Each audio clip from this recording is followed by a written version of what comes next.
I accept the challenge from Brandon Weems, Kevin Durant, Kevin Hart, and DJ Steph Floss, and I nominate LeBron Jr., Bryce Maximus, and President Obama. ALS challenge.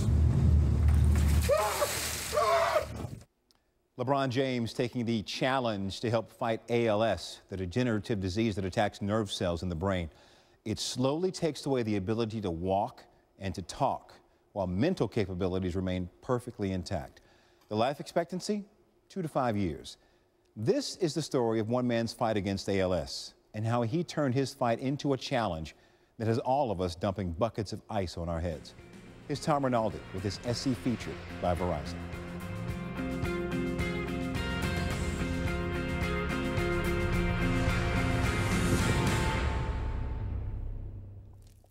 Where does a phenomenon begin? I'm proud to take the Ice Bucket Challenge. Ice Bucket Challenge for ALS. Who creates a cause?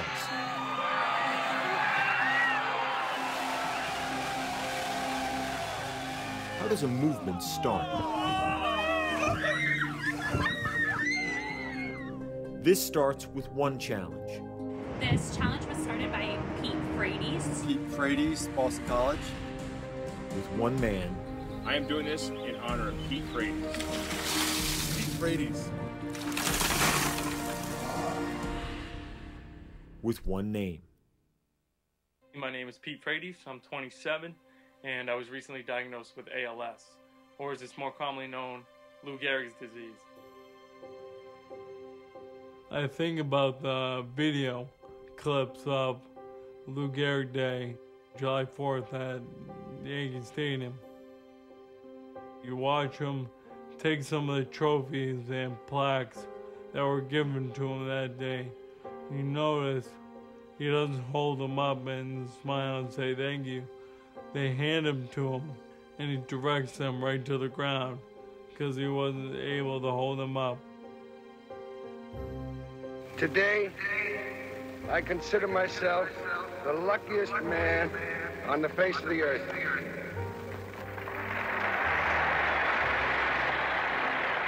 I might have been given a bad break, but I've got an awful lot to live for.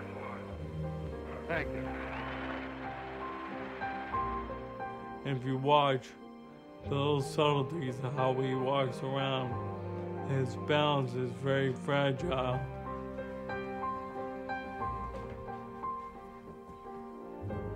That was 1939. It's now 2013.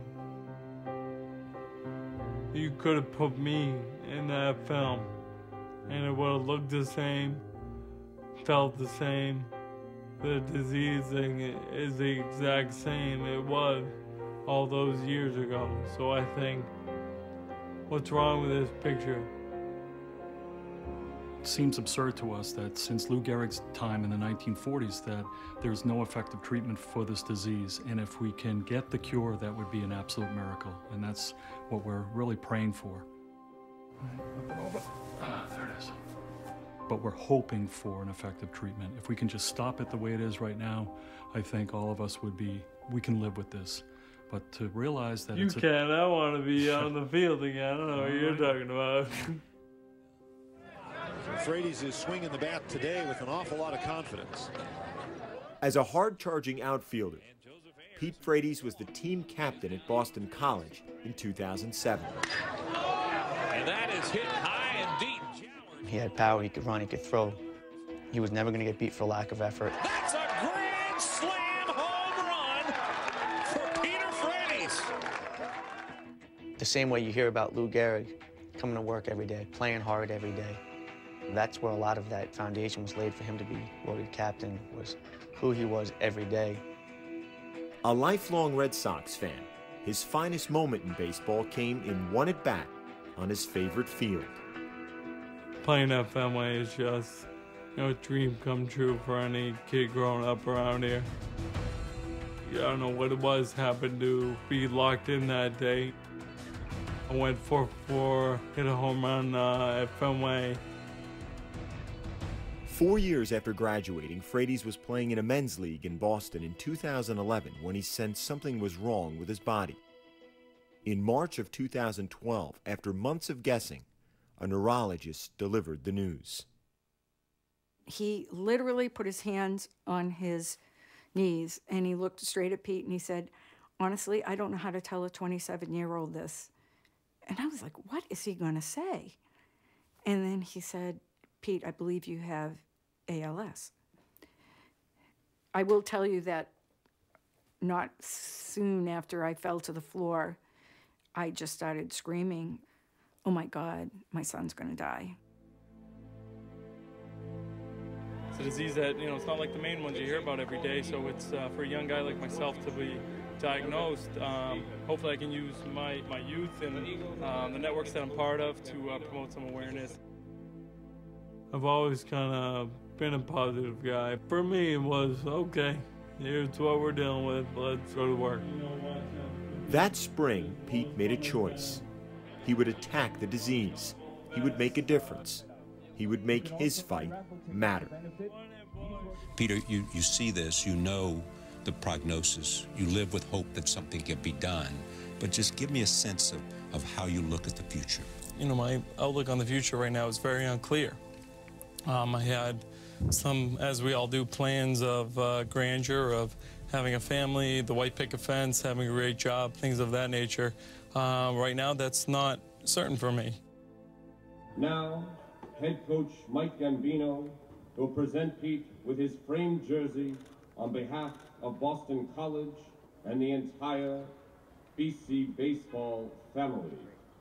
But while he worked to support others, his old team came forward to support him. And I said, "All right, Pete, congratulations, you just got hired." He's like, "What do you mean?" I said, "You're our new director of baseball operations. You're going to travel with us the rest of the year, going to be with us all the way through. You're part of our coaching staff." That was a tough one right at you, but we got to make that play. It's almost like having 35 little brothers. Yeah, what's this, Woo!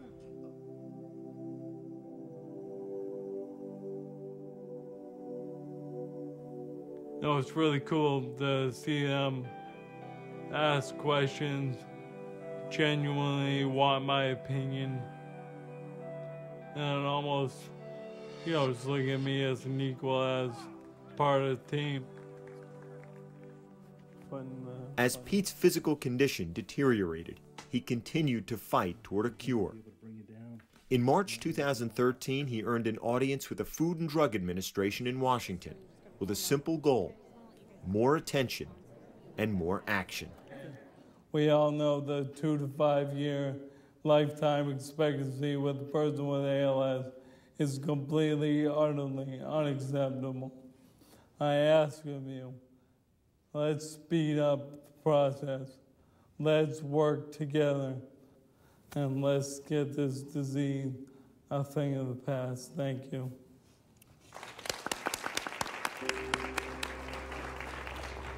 You go in, you give these impassioned speeches, people are nodding, tears are coming down their face, they get it, they come up to you afterwards, and you're wondering, okay, so what are you gonna do about it? What is the action item? What is the goal?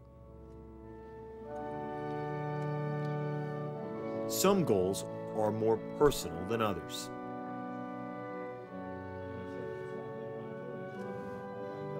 On June 1st, 2013, Pete married Julie, who he'd met 8 months before he was diagnosed. Mr. and Mrs. Peter Frates.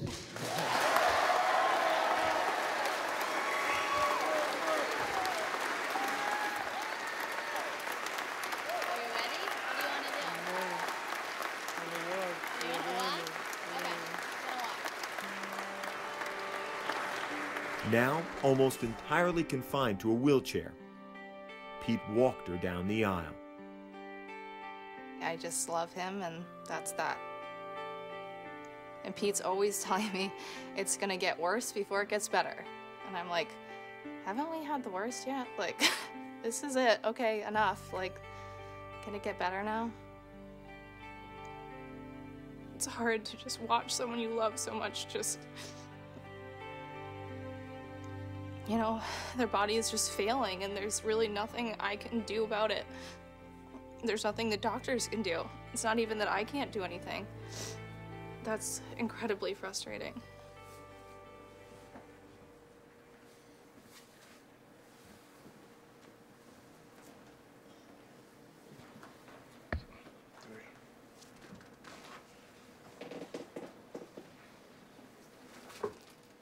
Two and a half years after the diagnosis, Pete requires a full-time nurse for most daily activities. He uses a feeding tube to eat. He speaks through the use of a computer. And in September, he's due to be a father. Back in May, during one of the last times he was able to talk at all, he described that feeling. I can't imagine how happy I'm gonna be with my own little baby that I hang out with and love. So, how did one man with one fight become the center of a social movement? Last month, one of Pete's friends introduced him to the Ice Bucket Challenge, where people are asked to dump a bucket of ice water over their heads and post the moment on social media. The point? To raise awareness and funds for a given charity. Pete couldn't do it himself, but he could ask others to do it for his charity and his cause, ALS. And this is all to raise awareness for ALS and Pete Frates. Suddenly, athletes all over Boston were doing it. To support ALS and my friend Pete Frates. Then, athletes across the country.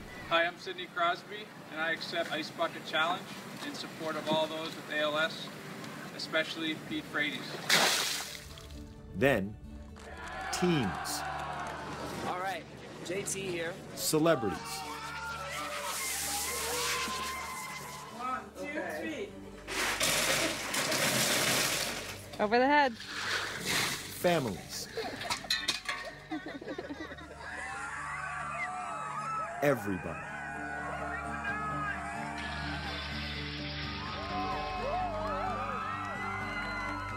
In less than a month, the challenge became a viral sensation and a fundraising engine. The ALS Association says donations are up by more than 400% from a year ago. I cannot thank all who have participated thus far enough. ALS has never been talked about this much, so we are hoping to keep the momentum going. The irony is that while Pete Frates challenged so many others, he never took the challenge himself. So, August 14th, in the perfect place, on a perfect day, the outfield at Fenway, Pete Frates did what he's asked so many others to do. You ready for this?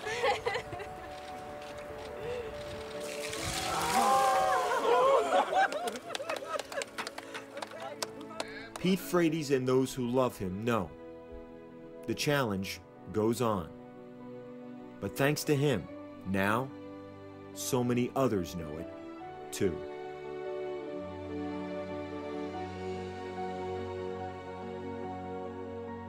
Tom Rinaldi reporting. As of Saturday, the ALS Association says it has raised $11.4 million in ice bucket donations, including more than 220,000 new donors. On September 2nd, Pete Frates will meet the incoming class of freshmen as he continues to work with the Boston College baseball team.